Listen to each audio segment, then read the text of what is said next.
A very good morning, dear children. Today we will continue with chapter 6, Composition of Matter.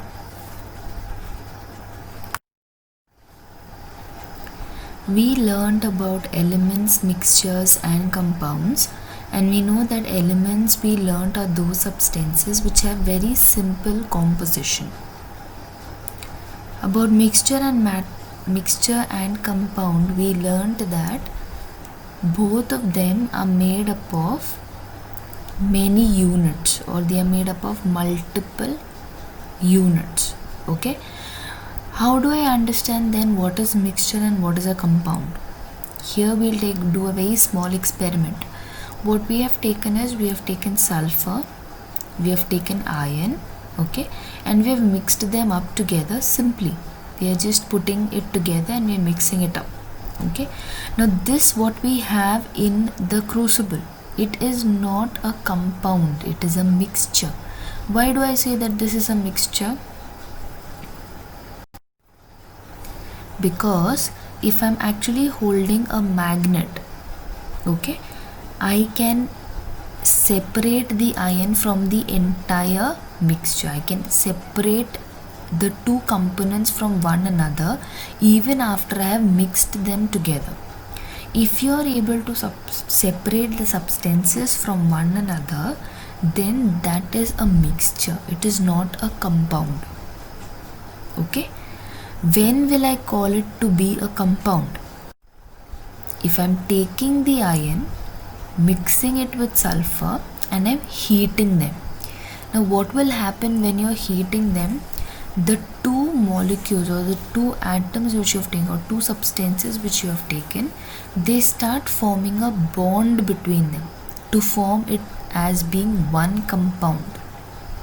Okay, that is, they get converted into iron sulfide after you're heating it. So this, after heating these two substances, then if I try to separate the iron and the sulfur, it is going to be impossible to separate them. Okay, so if I take iron and sulfur and heat them together, they are going to form iron sulfide, which is one single compound. It is not a mixture, it is a compound.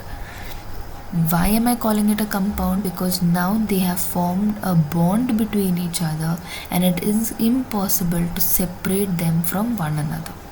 So mixture is when you can separate them from one another and there is no bond between them.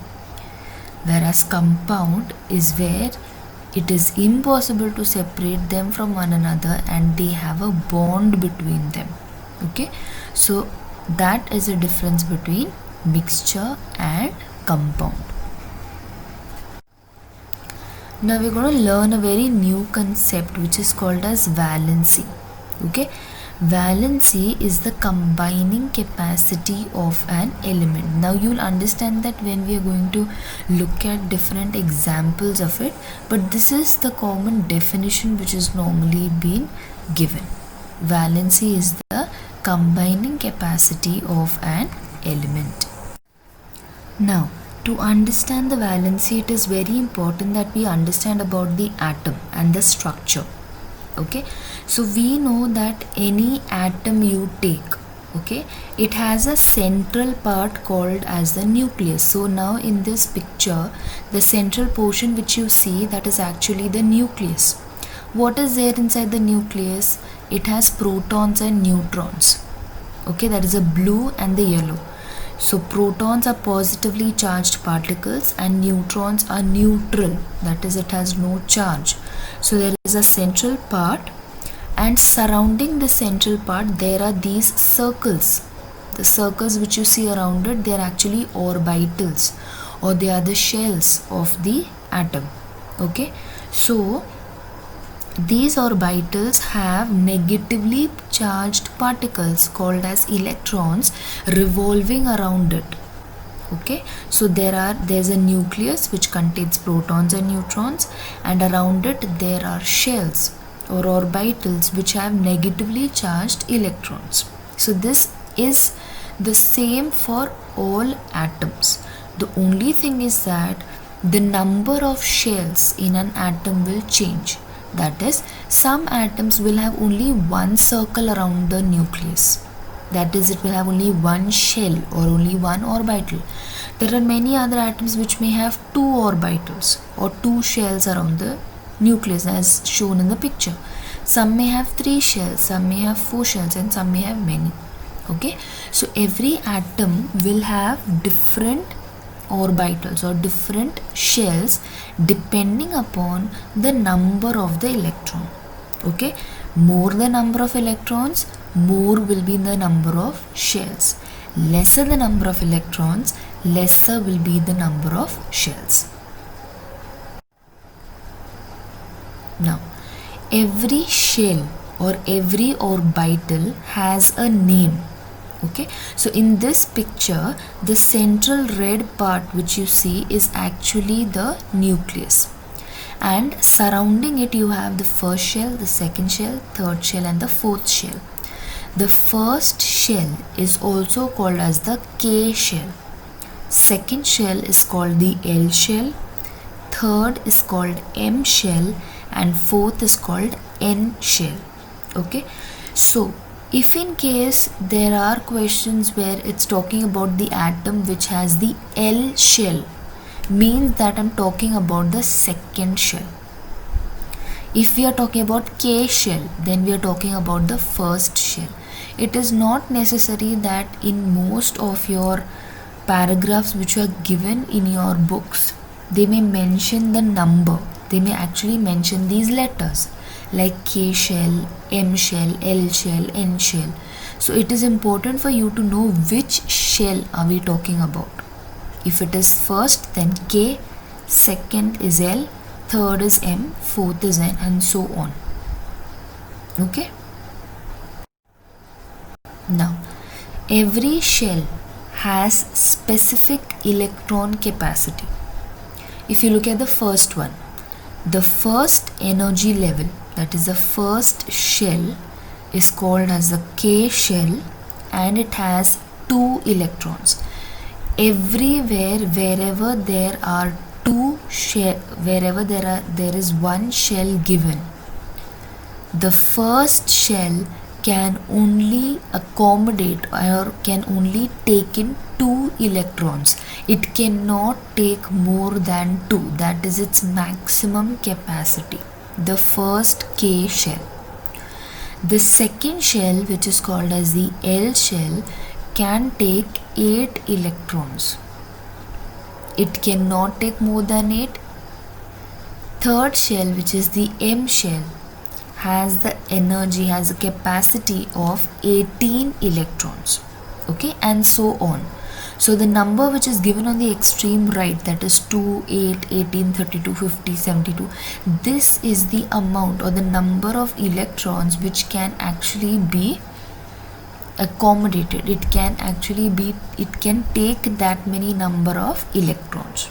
Okay, now in the examples which you will be learning in this class today, all the examples will be only up to 3. You will not be looking at examples where the atom has 4 shells or 5 shells or 6 shells. So today we will be learning only about 1, 2 and 3, that is K, L, M. So the first K shell can have 2 electrons, second L shell can have 8 electrons, the third M shell, one thing you have to remember about the third shell, that is the M shell, is that it can even be satisfied or it can even be stable with 8 electrons. Okay, so it can either be 8 or it can be 18. The third, I repeat, the third M shell can be stable with either 8 electrons or 18 electrons. Okay, so K is 2, L is 8, M can be 8 or 18. Okay, we look at the first example. This on the left, look at the left hand side, this is the atomic structure of sodium. Where Na is written, it is actually the nucleus of the atom. Okay, now One by one we look at every single shell and we'll see how electronic configuration is written. Okay, pay attention. The first Na written as a nucleus, so you don't have to do anything with the nucleus, it's going to be as it is.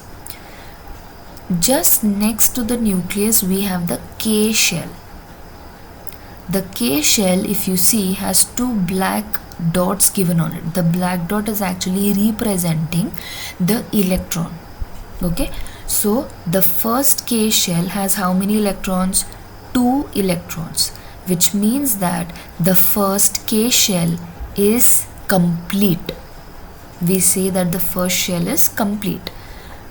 We learned that the first shell can be stable or can be complete with maximum of 2 electrons, and 2 electrons are given, so that's correct, that's complete.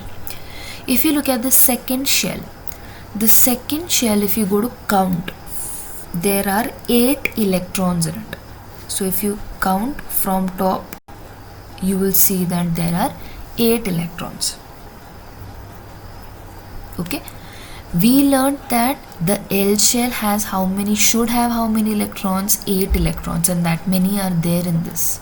Okay, so the second shell is also complete. The third shell, if you see, has only 1 electron. What did we learn? The M shell, which is the third shell, should have either 8 electrons or 18 electrons. However, sodium has only 1 electron. So, the M shell is incomplete. Understood?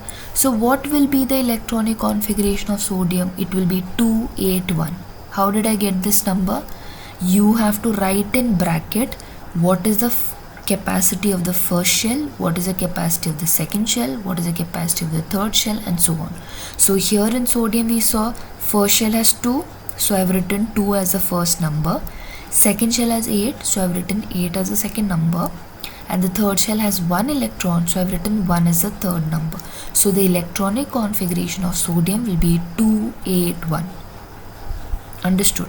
Now, every atom which has incomplete shells, like the one which I gave you just now, the example of sodium, it is incomplete.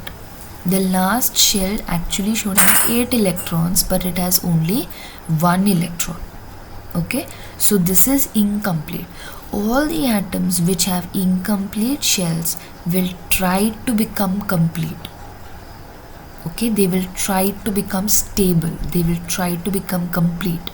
Now, how will sodium become complete? Sodium has 2 options. It wants to complete the last shell. How will it become complete?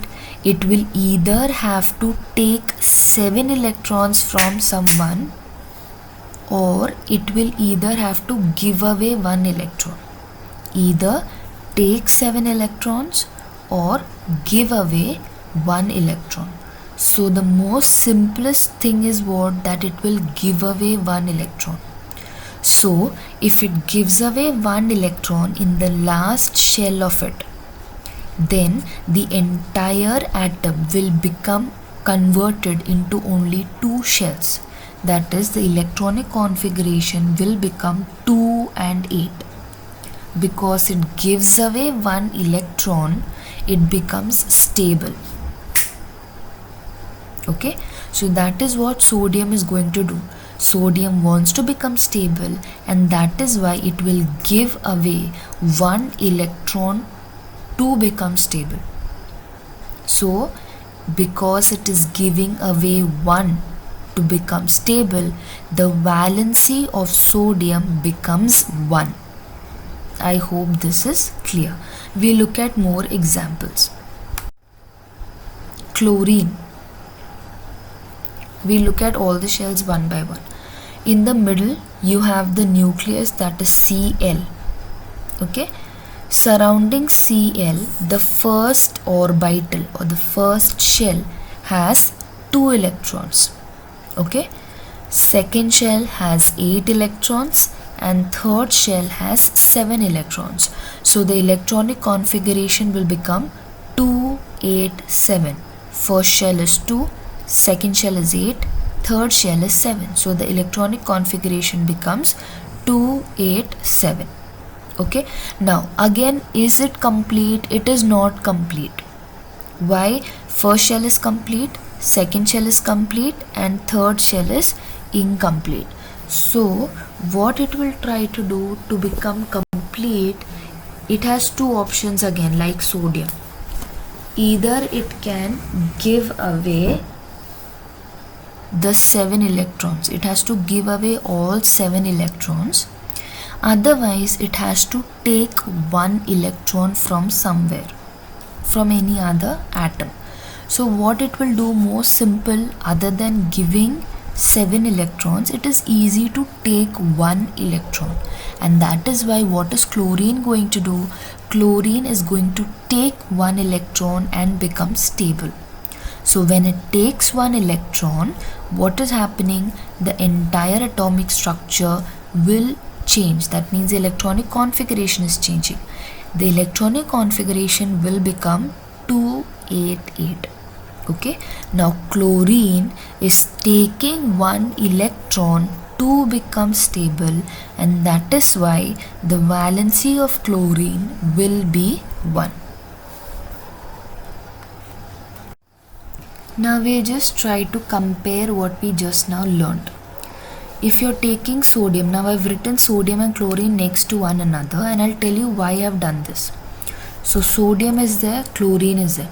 You see in sodium there is 1 electron which is marked in red, correct? So that is the electron which it is actually giving away.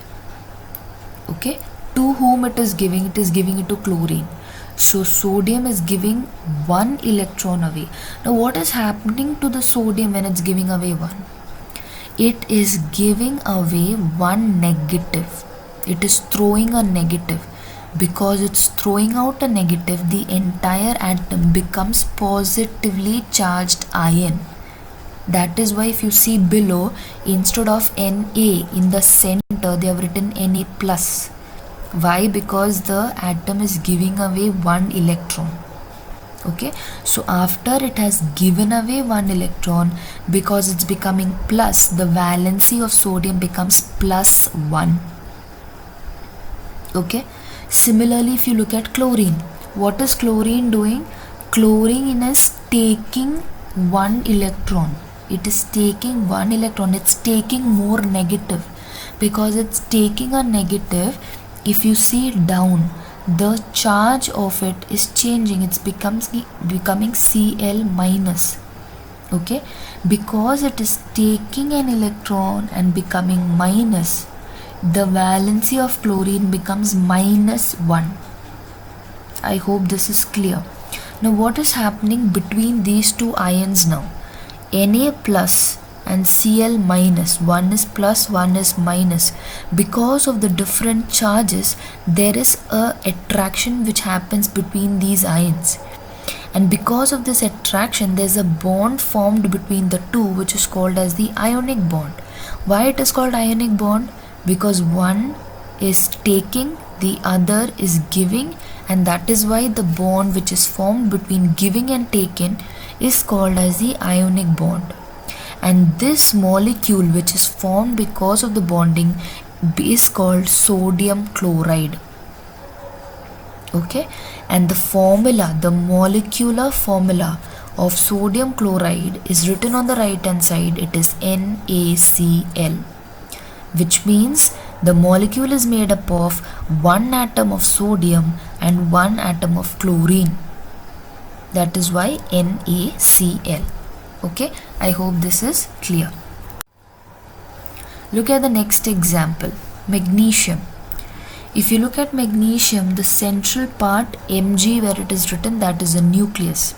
Surrounding it, the K shell has 2 electrons, the L shell has 8 electrons, and the M shell has 2 electrons. So the electronic configuration of magnesium, as I've written, is 282. K shell is stable, complete and stable. The second L shell is again stable, but the third shell or the M shell is not stable. So magnesium has to become stable. How many electrons it needs in the third shell? It needs 8 electrons in the last shell, but it has only 2 electrons. So it has two options. Either it can take 6 electrons from somewhere, otherwise it has to give away the 2 electrons. Either take 6 or give away 2. So the most simple one is what? Giving away 2. So what is magnesium going to do? Magnesium will give away the 2 electrons out and it will become stable. When it's becoming stable, what will be the electronic configuration? It will be 2-8. Why 2-8? Because it gave away the 2 electrons which was in the last shell. Understood? So this is how magnesium is going to get a stable electronic configuration. Now if you try to take the same thing with chlorine, we'll just check. So here in this picture on the left hand side, you have the first picture shown, that is magnesium atom is written, the electronic configuration is written 282. Now magnesium wants to give away 2 electrons. Okay, so what it will do, it will give 1 electron to one chlorine atom and the second electron to the second chlorine atom. So magnesium, for becoming stable, can actually pair up or can actually form a bond between 2 electron or 2 chlorine atoms. One magnesium can pair with 2 chlorine atom. Why 2 chlorine atom? Because 1 electron is given to one chlorine, second electron is given to the second chlorine atom. Okay, so what is it going to form like this? When it's giving away the electron, the charge on magnesium, which you can see on the right hand side, magnesium will become +2. Why it is becoming +2? The valency is +2. Why +2? Because it gave away 2 negative. Because it's giving away negative, it is becoming positive. I repeat, because magnesium is giving away negative, it is becoming positive. Okay, so because it's giving away 2 electrons and becoming positive, the valency becomes +2. And what is about chlorine? We've already learned it's taking 1 electron. Okay, so -1 will be the valency. Okay, now what is happening?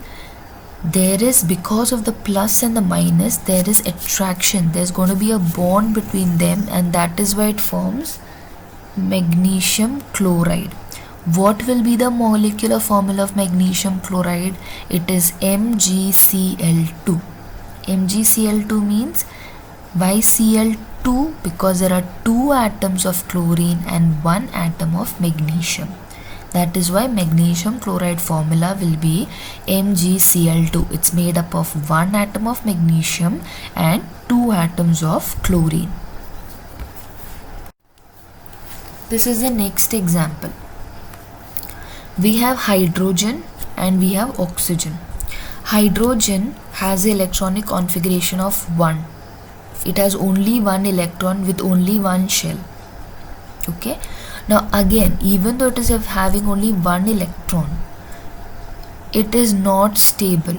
It should have, for it has only the K shell, but K shell actually should have how many electrons? 2 electrons, but this is having only 1. So this is unstable, it is not stable. And just look at oxygen. Oxygen, what is the electronic configuration of oxygen? 2, 6. It has 2 electrons in the first shell and 6 electrons in the second shell. Okay, so to become stable, oxygen needs to have 2 electrons more. Okay, so because hydrogen needs 1 electron and oxygen needs 2, they share the electrons. If you see on the left hand side, there is 1 oxygen and there are 2 hydrogen. So what they are going to do, hydrogen, if it gives away 1 electron, it has nothing left in the atom. So hydrogen will never give 1 electron. It will never give its electron. It will share its electron. Okay, so what is it going to do? Just look at the right hand side. The oxygen is sharing its electron with hydrogen, and hydrogen shares its electron with oxygen. Okay, and this sharing leads to a formation of a bond which is called as the covalent bond. Whenever electrons are shared, the bond that is formed is called as covalent bond. Nobody takes, nobody gives, it's only about sharing electrons. So if you look at the hydrogen and the oxygen, at the end wherever they are sharing electrons, you have a white electron and a red electron. The white electron is of the hydrogen, the red electron is of oxygen. They both combine the shells together. So oxygen is also becoming stable, hydrogen is also becoming stable. This molecule, which is formed by forming bond between hydrogen, two hydrogen and one oxygen, forms water. The formula of this molecule is H2O. Why H2O? From that we understand it is made up of two atoms of hydrogen and one atom of oxygen. We'll take another example, hydrogen chloride. Now here, as we already learnt about chlorine, the electronic configuration of chlorine is 287. It needs to get completed by one electron. Okay, so in the earlier example when we saw about sodium chloride, we know that sodium is giving away one electron, but chlorine can also get its electron by sharing it with hydrogen. In such cases where electron is shared between hydrogen and chlorine, it forms a molecule called hydrogen chloride, which is HCl. Why are we not writing numbers here? Because it is made up of one atom of hydrogen and one atom of chlorine. That is why there are no numbers written here.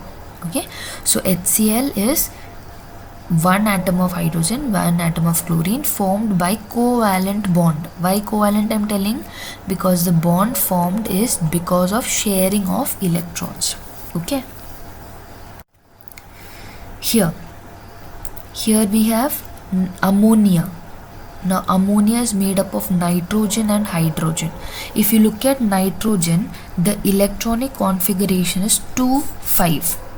Okay, now if you see 2,5, is it stable? It is not stable. It in the first shell is stable. Second shell to become stable needs 8 electrons. It has only 5 electrons, so it needs to have more 3 electrons. So what is this nitrogen going to do? It is going to share its electron with 3 hydrogen atoms, and because of its sharing, it will become complete, or it will become stable. That is why, because it's sharing its electron with 3 hydrogen, the entire formula, molecular formula of ammonia will become NH3, which means it is made up of 1 atom of nitrogen and 3 atoms of hydrogen. Methane. Methane is made up of carbon and hydrogen. Carbon has the electronic configuration of 2 and 4. For the second shell, it needs more 4 electrons. So that 4 electrons which carbon needs, it can share it with hydrogen. And when it's sharing up with hydrogen, it forms a molecule or a substance called as methane. So what is the molecular formula? It will become CH4. Why it is becoming CH4? It is made up of one atom of carbon and 4 atoms of hydrogen. So that is why this is methane. That is CH4 becomes the molecular formula. So I hope molecular formula is clear. We'll just take a very quick, we'll just quickly see certain examples. Just look at the first one. If you see the name of the compound, sodium chloride.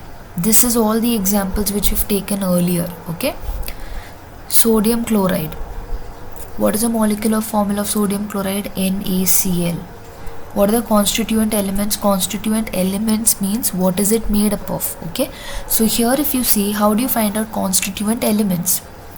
In the molecular formula, wherever there is a capital letter, you separate the capital letters from one another. Here in the molecular formula, the capital letters, two capital letters are there, N and C.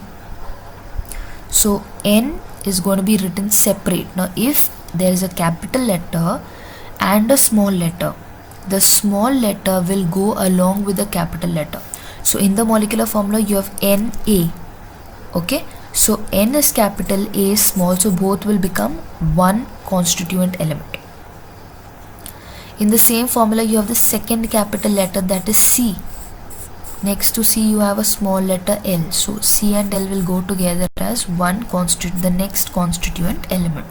So the constituent elements are Na and Cl. Now number of atoms of constituent element, is there any number next to it? No, so you write it as 1. Okay, so we'll see this again. The first compound we are discussing is sodium chloride. The molecular formula is NaCl. Constituent elements are 2. You have Na and you have Cl. Because there are no numbers written, it is going to be considered as 1. So that is why we have written as 1 sodium, 1 chlorine. Okay. Similarly, look at the second one, magnesium chloride. So magnesium chloride formula we saw is MgCl2. So here you have which two capital letters? You have M and C as a capital letter. Next to M you have G as a small letter, so it will go along with M only. So you write Mg as the first constituent element, and the second capital letter is C, and along with that L is a small letter, so both will go together. So Cl is a constituent element. What are the number of atoms? Mg, if you see, has no number next to it, so it's 1, to be considered as 1, and Cl has 2 written next to it, so it's going to be 2. So Mg is number of atom is 1, number of atoms of chlorine is 2. And I hope this is clear. Same thing we will do with water. Water formula is H2O. Now here both are capital letters. H is also capital, O is also capital. So we're going to write it as H is the first constituent element, O is the second constituent element. Because H has 2 written next to it, the number of atoms of H will be 2 and oxygen will be 1. So this is very simple. Okay. Hydrogen chloride again. Molecular formula is HCl.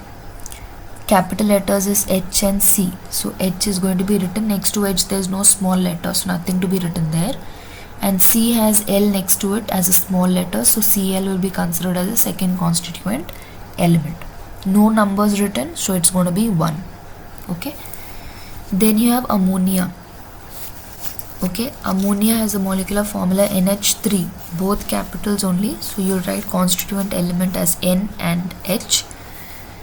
N has no number, so 1 will be considered as the number of atom, and H has 3, so 3 will be the number of atoms. Okay. Then you have methane. Methane, it's written as CH4. So both are capital, so you have C as the first constituent element and H as the second constituent element. C is 1 and H is 4. Okay, so this is just a very simple way of finding out what are the number of atoms and what are the elements in it. Now, if you've just looked at this table carefully, okay, you will understand that we can get the idea about valency by looking at the molecular formula. Okay, we'll just look at this again. What I've done is I've only removed the column for the name of the compound. We've already looked at the names. Now looking at the formula only, you will understand what are the different compounds which we have looked. Okay. Now always remember one thing. When you're looking at the molecular formula, the number which the elements have, that will be the valency of the element. Just look at the first example. Okay, NaCl, you will always concentrate on number of atom column and valency column. I repeat, when you're looking at every molecular formula, you will concentrate only on number of atoms and valency. Okay, so number of atoms is 1, 1. So valency will also be 1 1. Look at the second example, magnesium chloride. Now if you look at magnesium chloride, magnesium, that is Mg, is given as 1, Cl is given as 2. So how do I understand valency? Valency is going to get flipped, that is where magnesium becomes 2 and chlorine becomes 1. I repeat this again, pay attention. Magnesium chloride, magnesium is considered as 1. The number of atoms is 1 because there's no number written. Is there any number written next to magnesium? No, it is 1. Chlorine, you have a number written, that is 2. Okay, why have you written magnesium 1 and chlorine 2? Because valency of magnesium is 2 and valency of chlorine is 1. Whenever you are considering valency, always remember the number of the second element comes to you. Because valency of magnesium is 2, it goes to chlorine, and because valency of chlorine is 1, that goes to magnesium. You only have to flip the numbers from one another. Okay, so the valency of magnesium is 2, chlorine is 1. You're just flipping the numbers. Whatever number of atoms is written, you're only changing the numbers. You're flipping the numbers. Okay, third example, just take the third example, H2O. What is the number of atom of H? It is 2. What is the number of atoms of O? It is 1. But will the valency also be 2 and 1? No, the valency will be 1 and 2. You're flipping the numbers. So what is the valency of hydrogen? It is 1. Valency of oxygen is 2. Okay. Look at the fifth example. I repeat, fifth example, NH3. NH3 here. What is the number of atom of N? It is 1. What is the number of atoms of H? It is 3. Will the valency also be 1 and 3? No, the valency will be 3, 1. We flipped the numbers. So valency of N is 3, valency of H is 1. Look at the next, last example, methane. Methane is CH4. Okay, so CH4, if you see, what is the number of atoms of C? It is 1. What is the number of atoms of H? It is 4. Will the valency also be the same? No. The valency will get flipped. So carbon valency will be 4. Hydrogen valency will be 1. So whenever you are looking at the molecular formulas, you also get an idea about valency. Okay. So valency will give us, valency can even be understood by looking at the molecular formulas. I hope this is clear. Okay, now what you have to do is, in the next class, this is all for today. In the next class, we will be finding out molecular formulas of various different substances. So when you're finding out the molecular formulas, at that time you will understand how exactly this is happening, why are we flipping it, and why these valencies are coming out like that. You will understand at that time. Okay, so for now, this is all. I hope this is clear. Thank you.